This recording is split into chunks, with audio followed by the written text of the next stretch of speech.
Bulletin का करेंगे आगाज और सबसे पहले होगी पीटीआई के लॉन्ग मार्च की बात। चेयरमैन पीटीआई की क़यादत में लिबर्टी चौक लाहौर से शुरू होने वाले लॉन्ग मार्च का दाता दरबार पहुंचकर इख्तिताम हो गया। शुरका घरों को चले गए। इमरान खान ने खिताब में कहा कि आज सुबह शाहदरा से इस्लामाबाद के लिए रवाना होंगे। लाहौर के दीगर मुकामात पर खिताब में इमरान खान ने कहा कि वो साफ शफाफ इलेक्शन चाहते हैं, आवाम को फैसला करने दें। तहरीक इंसाफ का हकीकी आज़ादी मार्च लिबर्टी चौक से इमरान खान की क़यादत में शुरू हुआ, जिसमें कारकुनों की बड़ी तादाद शरीक हुई। लॉन्ग मार्च के आगाज़ पर अपने खिताब में इमरान खान ने कहा, लॉन्ग मार्च किसी सियासत ज़ाती मकसद के लिए नहीं है। मेरा एक ही मकसद है, मुल्क को हकीकी आज़ादी दिलवाऊँ। चाहता हूँ कि लंदन या किसी दूसरे मुल्क में मुल्क के फैसले ना हों। हम चाहते हैं इदारे मजबूत हों। हमारी तनकीद तामीरी है। पीटीआई लॉन्ग मार्च का अगला पड़ाव था कलमा चौक के रास्ते इछरा। अपने खिताब में इमरान खान ने कहा, ये इस मुल्क की सबसे बड़ी आज़ादी की तहरीक है। हम मुल्क में कानून की हुक्मरानी चाहते हैं, जंगल का कानून नहीं। हम सबसे पहले आजादी चाहते हैं, इंसाफ के जरिए। हम इस मुल्क में कानून की हुक्मरानी चाहते हैं, जंगल का कानून नहीं चाहते। इच्छा से लॉन्ग मार्च मजांग चुंगी चौक पहुंचा, जहां लगाए गए इस्तकबालिया कैंप में मौजूद कारकुनों ने मार्च के शुरका का इस्तकबाल किया। तहरीक इंसाफ आज आज़ादी चौक से अपना लॉन्ग मार्च दोबारा शुरू करेगी। लॉन्ग मार्च की तैयारियों से मुतालिक बताएंगे आज़ादी चौक पर मौजूद जियो न्यूज़ की नुमाइंदा उम्मे फरवा।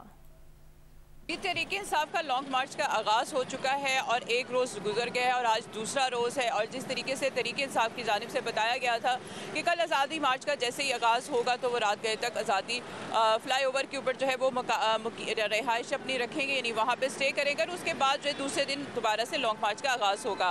अभी सूरत हाल इस तरह से है कि रात गए तक तो प्लान जो है थोड़ा सा तब्दीली उसमें आ गई थी। जैसे ही दाता दरबार तक जो है वो पहुँचे हैं तहरीक इंसाफ अपनी क़यादत में और साबिक़ वज़ीर आज़म इमरान खान की क़यादत में, जैसे ही दाता दरबार पहुँचे उसके बाद मनसूबा थोड़ा सा तब्दील हो गया और उसके मुताबिक जो है आज जो है दोबारा से शाहदरा के मकाम से जो है 11 बजे के करीब वो लोग दोबारा से अपने लॉन्ग मार्च का आगाज़ करेंगे। वफाकी वज़ीर दाखिला राना सनाउल्लाह ने कहा है कि इस्लामाबाद पर चढ़ाई की नीयत से आने वाले जत्थे को इस बार ऐसे अंजाम से दो चार करेंगे कि आइंदा कोई ऐसा सोचेगा भी नहीं। तहरीक इंसाफ के लॉन्ग मार्च का दूसरा रोज़ है। लॉन्ग मार्च आज ज़िला गुजरांवाला की हदूद में दाखिल होगा। लॉन्ग मार्च के इस्तकबाल और तैयारियों की तफसीलात बता रहे हैं नुमाइंदा जियो न्यूज़ राना अंसर। आज पाकिस्तान तहरीक इंसाफ का लॉन्ग मार्च आज शाहदरा से रवाना होगा और आज ये लॉन्ग मार्च गुजरांवाला की हदूद में भी दाखिल हो जाएगा। गुजरांवाला की हदूद में सादोकी के मकाम पर पहला इस्तकबाल होगा, जहाँ पर साबिक़ वज़रा राना नज़ीर अहमद ख़ान और डॉक्टर सुहेल ज़फ़र चीमा लॉन्ग मार्च का इस्तकबाल करेंगे। और कहा यह जा रहा है कि यहाँ पर PTI का एक बड़ा जलसा होगा। इमरान खान यहाँ पर जलसे से ख़ताब करेंगे। यहाँ पर ख़ताब के बाद इमरान खान आगे रवाना होंगे और कामों की शहर में इमरान खान का दूसरा ख़ताब होगा। कामों की में जलसे के बाद इमरान खान के जो सफ़र का दूसरा रोज़ है वो यहाँ पर ख़त्म हो जाएगा और PTI की मकामी क़यादत का ये बताना है कि लॉन्ग मार्च के शुरका यहीं रहेंगे, लेकिन PTI के जो चेयरमैन हैं वो वापस लाहौर चले जाएंगे और उनका क़याम वहीं होगा। अगली सुबह इतवार की सुबह इमरान खान दोबारा कामों की आएंगे और मोड़ एमनाबाद से दोबारा लॉन्ग मार्च का आगाज़ किया जाएगा। जी, तहरीक इंसाफ का लॉन्ग मार्च लाहौर से शुरू हुआ, लाहौर में ही मौजूद है। मार्च को जुम्मे से पहले इस्लामाबाद पहुंचना भी नहीं है, मगर इस्लामाबाद पुलिस और इंतजामिया ने रेड जोन अभी से ही मुकम्मल सील कर दिया। मार्कला रोड और श्रीनगर हाईवे से अब दाखिला बाकी रह गया। सरकारी दफातर, डिप्लोमेटिक एनक्लेव, निजी होटल्स और निजी दफातर के मुलाजमीन और रिहायशियों को मुश्किलात का सामना है। इस्लामाबाद पुलिस और इंतजामिया वक्त से पहले ही हरकत में आ गई। शहर के रेड जोन को श्रीनगर हाईवे से सिंगल लाइन, अयूब चौक, जिना एवेन्यू, आगा खान एवेन्यू मुकम्मल सील कर दिए गए। मार्कला रोड अब वाहिद मरकजी दाखिली और खारजी रास्ता रह गया है। रेड जोन के दफातर के मुलाजमीन, होटल, सरकारी रिहायशी, डिप्लोमेटिक एनक्लेव की रिहायशियों की मुश्किलात PTI के लॉन्ग मार्च के इस्लामाबाद पहुंचने से 6 रोज़ पहले ही शुरू हो गई। PTI का लॉन्ग मार्च आइंदा जुमे को इस्लामाबाद पहुंचने की तवक्को है।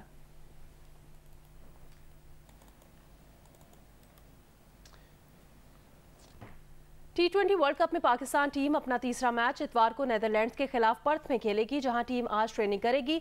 मेगा इवेंट में ग्रीन शर्ट्स पहली कामयाबी के मुंतजिर हैं।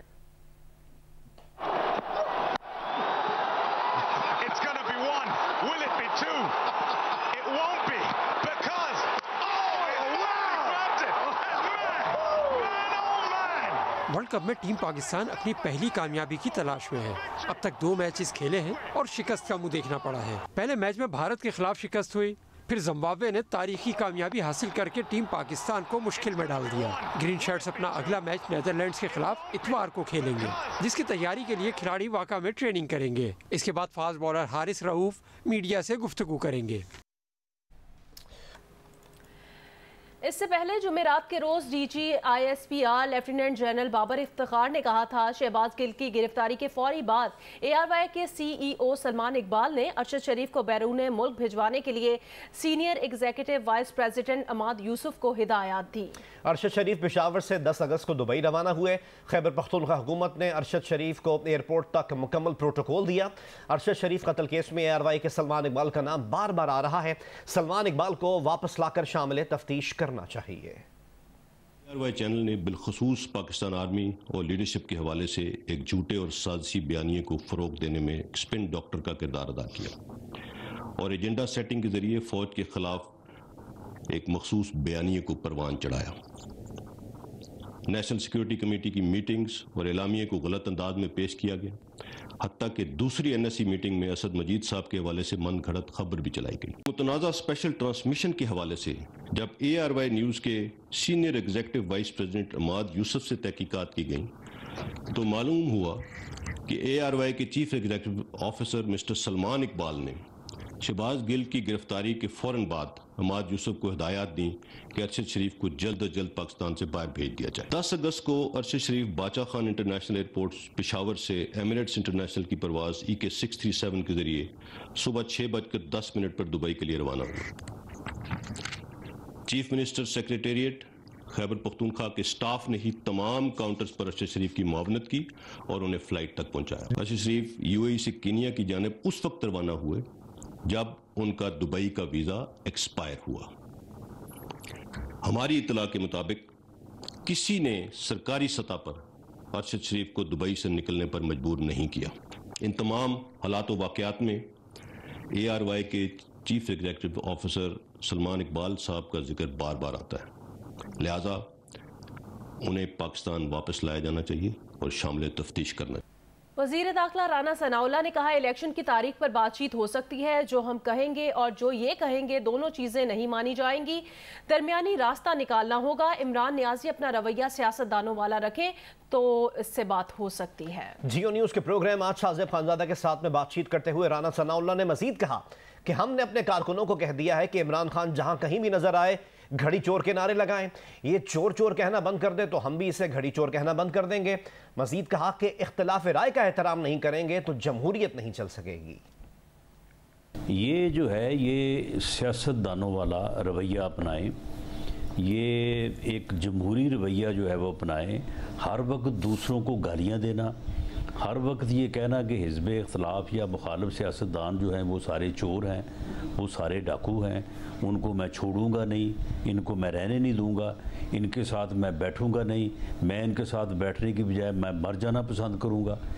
ये इस किस्म की जो लूज टॉक या आवारा गुफ्तगू है इसके ऊपर इनको कंट्रोल करना चाहिए। मैं बाज़ाब्ता तौर पे बहसीयत पंजाब प्रेसिडेंट मैंने ये अपने वर्कर्स को कहा है कि ये आपको जहाँ भी नज़र आए इसे घड़ी चोर और तोशा खाना चोर के तौर पे जो है इसके ख़िलाफ़ नारे लगाए जाए। देखें, मैं तो एक सियासी वर्कर के तौर पे समझता हूँ कि जब दो फरीक बातचीत करने पे आमादा हो जाते हैं तो फिर किसी फरीक की भी हतमी बात या दो टोक बात तो नहीं मानी जाती। जो हम कहेंगे वो भी शायद नहीं माना जाएगा, तो जो ये कहेंगे वो भी नहीं माना जाएगा। कोई निकलेगा तो दरमियानी रास्ता, लेकिन दरमियानी रास्ता निकालने के लिए बैठा जाए, ना कि हमें जी पहले आप डेट दें तो उसके बाद फिर हम बात करेंगे। तो ये जो रवैया इनका है, ये दोनों चीज़ों को अगर ये इदराक करें, इख्तलाफ राय है उसका एहतराम नहीं करेंगे तो फिर जमहूरियत तो इसके सिवा जो है वो चल ही नहीं सकती। दीगर खबरें शामिल करें और आपको बताएं कि बलूचिस्तान के इलाकों जाफराबाद, नसीराबाद और सोबतपुर में सैलाब की तबाहकारियों ने जिंदगी मफलूज करके रख दी है। इस तबाही ने बच्चों पर खौफनाक असर छोड़े हैं। 2.5 साल की दानिया भी कुछ ऐसे ही हालात से गुजर रही है, जिसकी मां पैदाइश के बाद ही चल बसी थी। दादा को सैलाब के दौरान टीबी के मरज ने निगल लिया। अब सिर्फ बाप है जो मजदूरी के लिए जाता है तो बच्ची को पड़ोसियों के पास छोड़कर जाता है। जाहिद बलोच रिपोर्ट करेंगे। टूटी चारपाई और सर पर सिर्फ छपरा, ये 2 अफराद पर मुश्तमिल घराना है। एक मेहनतकश बाप असलम और दूसरी उसकी लाडली बेटी दानिया का। दानिया की माँ उसकी पैदाइश के 8 दिन बाद ही चल बसी थी। फिर दादा और बाप ने बच्ची को पाला। बाप जब मेहनत मजदूरी करने के लिए जाता था तो बच्ची दादा के पास ही रहती थी, लेकिन सैलाब आया और इस दौरान बीमारियों ने जहां बहुत सी जिंदगियां निगल ली, वहीं दानिया का दादा भी चल बसा। अब दानिया तनहा होकर रह गई है। बाप अपनी गुड़िया के दूध के लिए मेहनत मजदूरी करने जाता है तो बेटी को पड़ोसी के हवाले कर जाता है। पड़ोसी वाला ये ख्याल करता है, इसको देखा मजदूरी पे जा रहा हूँ, मजदूरी पे एक बंदा हूँ मैं, कोई भी नहीं है, न भाई है न क्या ही कहूँ मैं।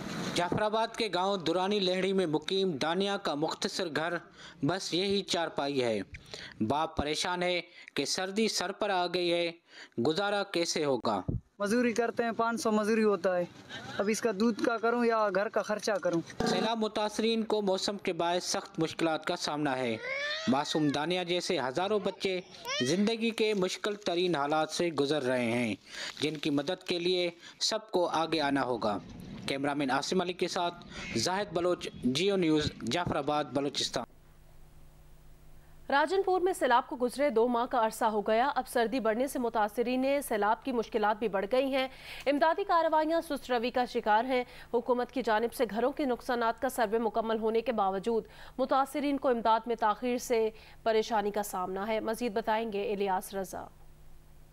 राजनपुर के सैलाबी इलाकों में पानी तो उतर गया है, लेकिन सैलाब मुतासरीन की मुश्किलात कम ना हुई। सैलाब मुतासरीन आज भी खुले आसमान तले बैठे हैं। सर्दियों की आमद शुरू हो गई है। रात को शदीद मौसम सर्द हो जाता है, जिससे सैलाब मुतासरीन के बच्चे शदीद बीमार हो रहे हैं। जहाँ कहीं असा को सर्दी लग दी, असा गरीब लोग को वसा को बीमार थी वेनो, बुखार आवे ना सी सर्दी कनो, सारे कमरे ढह गए, सैलाब जो है कुछ है नहीं बची। हुकूमत पंजाब की जानिब से घरों के नुकसानात का सर्वे मुकम्मल होने के बावजूद घरों की तामीर के लिए इमदादी रकम अब तक तकसीम ना हो सकी है।